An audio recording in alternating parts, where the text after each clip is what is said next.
Mohon izin yang terhormat Ibu Irma Fauzia selaku dosen pengampu komunikasi pembelajaran. Saya Lailatul Qamariah, nomor absen 14, NIM 1860205231072. Oh, hai. Hari ini kita akan membahas implikasi dalam komunikasi. Di dalam komunikasi terdapat dua jenis loh teman-teman. Yang pertama yaitu verbal. Verbal sendiri seperti yang saya lakukan sekarang, menggunakan bahasa kata baik melalui lisan maupun tulisan. Ada 3 hal yang perlu diperhatikan ketika berkomunikasi secara verbal.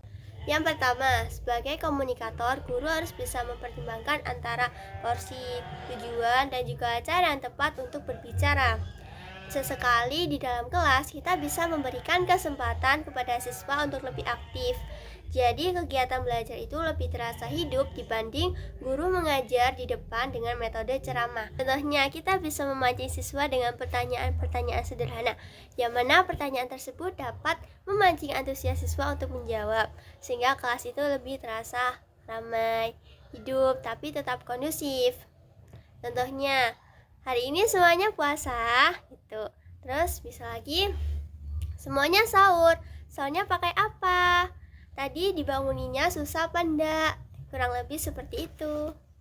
Yang kedua, to the point. Jangan bertele-tele, sehingga siswa tidak bingung dalam menangkap pesan atau maksud yang disampaikan oleh guru.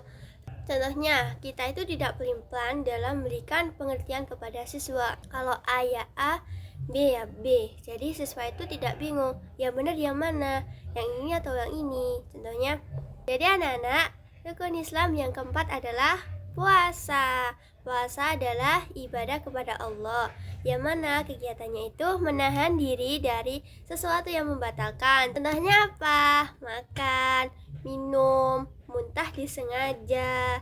Itu ya anak-anak. Yang ketiga dan yang terakhir, bawa energi positif di setiap pembicaraan. Setiap kondisi apapun, guru harus mampu menjadi stabilisator.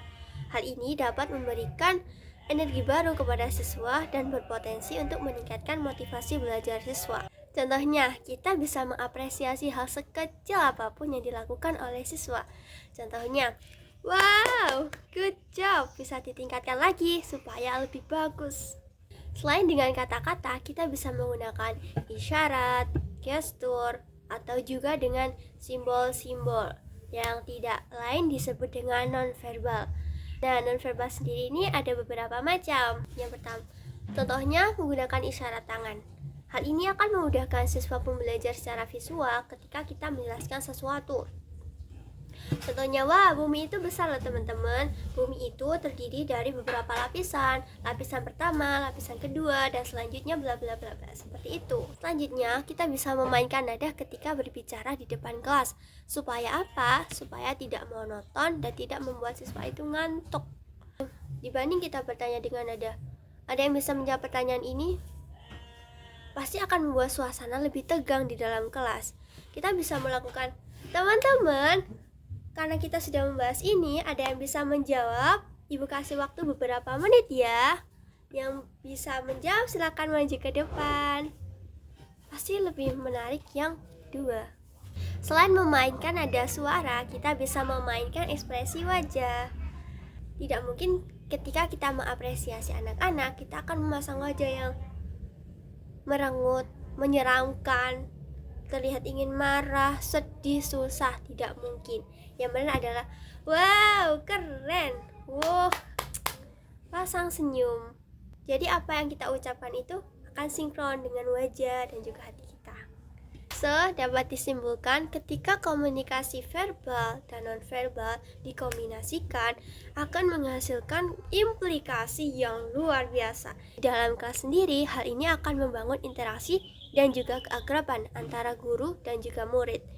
Hal ini akan memudahkan siswa dalam memahami apa yang disampaikan guru karena sudah terjalin yang namanya chemistry tersebut. Jadi kegiatan belajar lebih menyenangkan. Communication is key. So, semoga bermanfaat. Wassalamualaikum warahmatullahi wabarakatuh. Kalau kata Erika, kawan-kawan lagi.